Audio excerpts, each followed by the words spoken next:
All right, welcome back. We're on our last assessment preparation for Chapter 5. We're going to be talking about correlation. And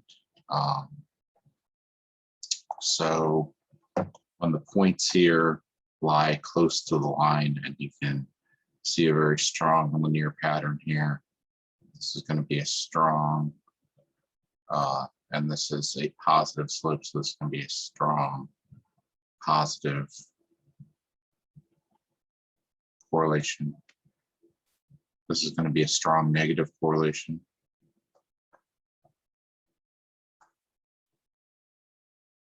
This is going to be no correlation.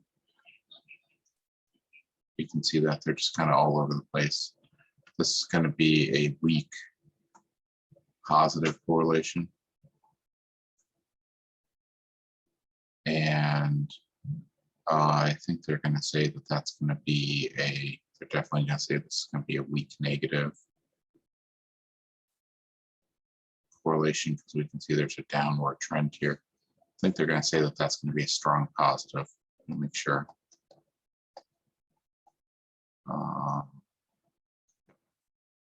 Strong positive correlation. We have a way to find the correlation with a numerical value, and that helps us to determine whether it's weak, strong, or none. So I'm used to looking at the R value, or Pearson's correlation coefficient. You'll learn how to find those at the very end of statistics when you talk about regression analysis. That'll be one of the later things that you'll do. Following table gives total sales, revenue, profits for 8 retailers. So we're going to do some graphing here. Actually, we might talk about our values right now. So what do they want us to do? They want to find the graph. Anything else they want us to find? So let's see. Okay, I'll go ahead and I'll make the graph, and while I'm at it, I'll show you how to find the R value that I was just talking about in the calculator in 1 second. All right, I want to set my screen up so I can see my calculator. So I'm going to go into stat. Actually, I'm going to come into memory. I'm going to clear all my lists first. And I'm going to go into,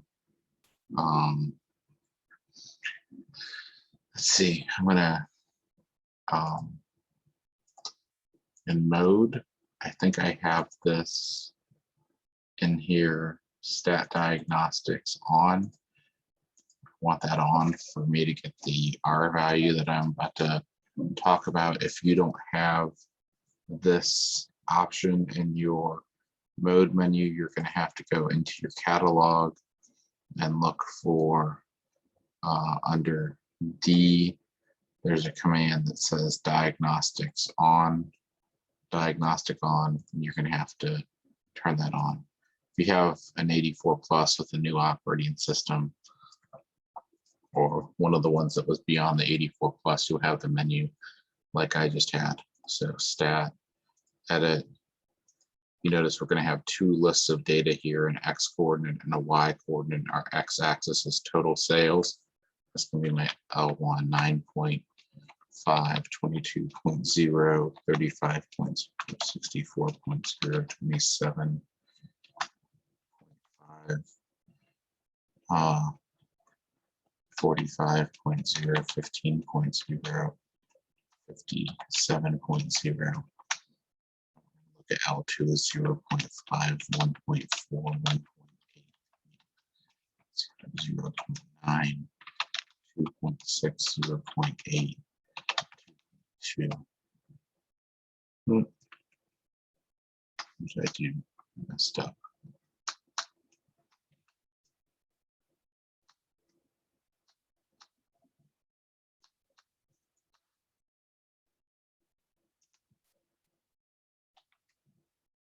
There we go. All right, and now I want to quit out here. Stat plot, turn my plots on L1, L2. We're going to make a scatter plot here like this. It's a scatter plot, L1, L2. I'm just going to use the first kind of mark that they give me. I'm going to make sure that I have everything else deleted out of there. Good. I want to stat calc.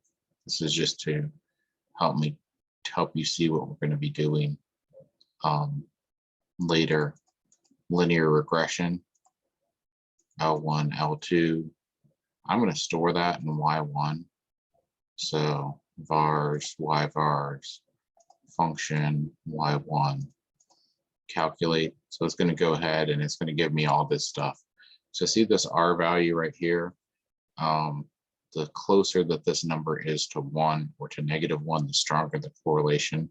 This is a fairly strong positive correlation. This R squared is going to tell me that 87.14% of the change in Y can be explained by the change in X. That is pretty good.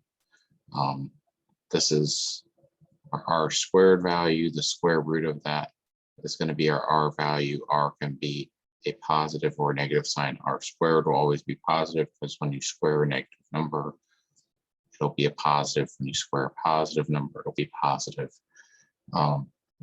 Numbers that are close to 0 for either of these values would imply no correlation. And these numbers must be between 0 and 1.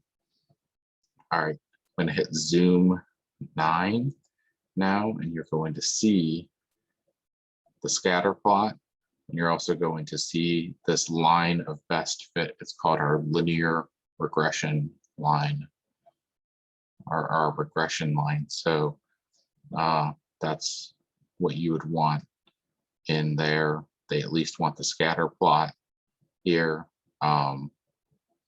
Your window here to get it to match what they have here is a minimum X value of 0, a maximum X value of 80, and they have their tick marks every 10. And then here they go from 0 to 4.0, and they have their tick marks every 0.5. That's going to match exactly with what they want you to have there. All right, let's go on to number 8. Going to change our data up. Going to clear our lists.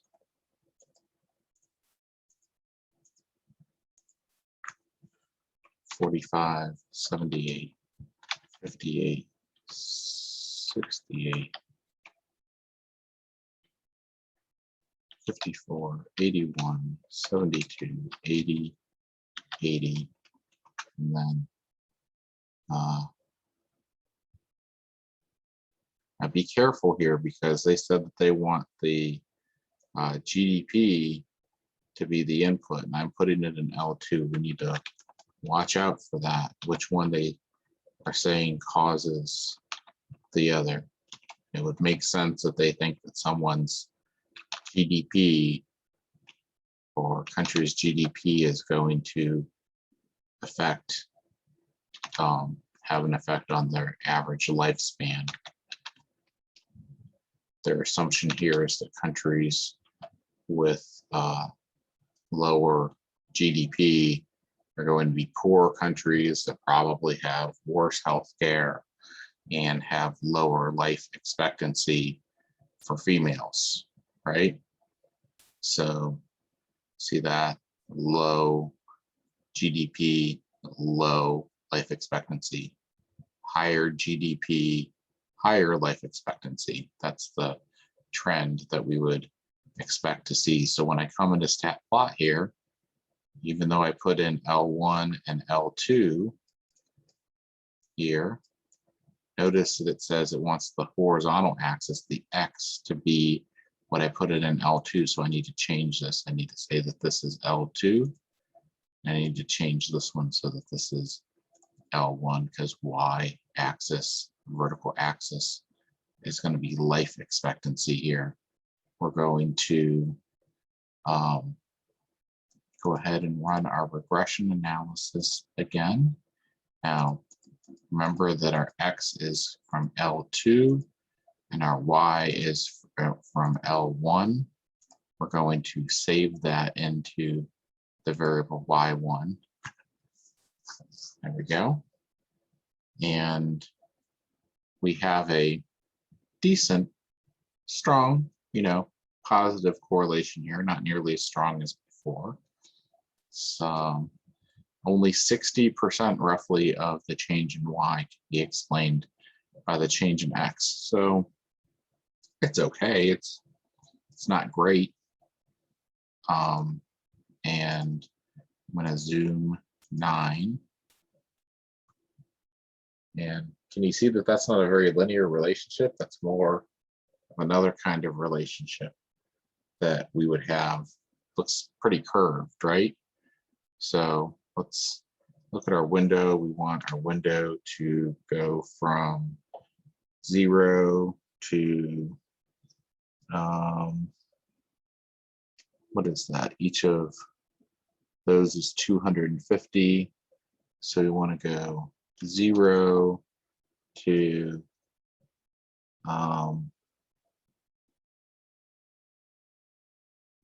20,500. Say scale is going to be 250. No, 2,500 for the scale. It's 5,000, 10,000. Got it. So 20,000.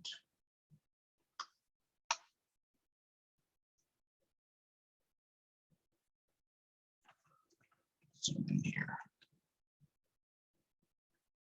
That's going to be another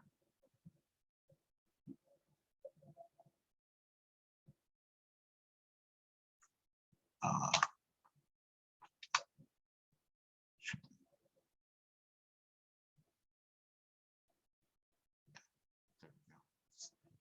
right, and then y-axis is going to be 0 to 90. It's going to go by tens. Okay, it's not really great, is it? It doesn't look very linear, so I'm not super impressed by that one. If we take a look at that, see that? That's not a very good linear correlation. All right. There are other types of correlations, though, that you can learn about in different statistics classes. Linear is a line, quadratic is going to be something that's kind of U-shaped. Cubic is kind of an S-shape. And then there's other types of regression that are linear or exponential. This one looks like a good candidate for logarithmic. I said linear, I meant logarithmic here, because there's a different linear regression. Let me try this one here. See how this comes out to be. You may not know that that's what a logarithm looks like, but I just have a strange feeling that I can get this to come out. Oh yeah, look at that. Look how strong that correlation is. 97%. Man, you don't get much better than that in statistics. So look at that, man, that's pretty sharp, right?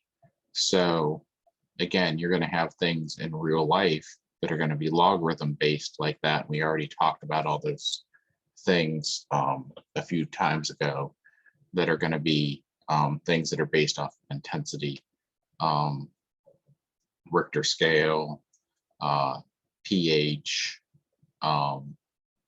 and light intensity, sound intensity, things like that. So this looks like something that here that is affected in that same kind of way, that's by some sort of power, like that, an exponential change. All right.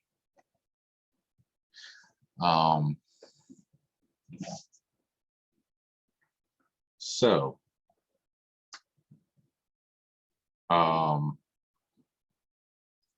and what that means is that little changes in the beginning have a big impact, but that as things go out further and further, that once you hit a certain point, that it's not increasing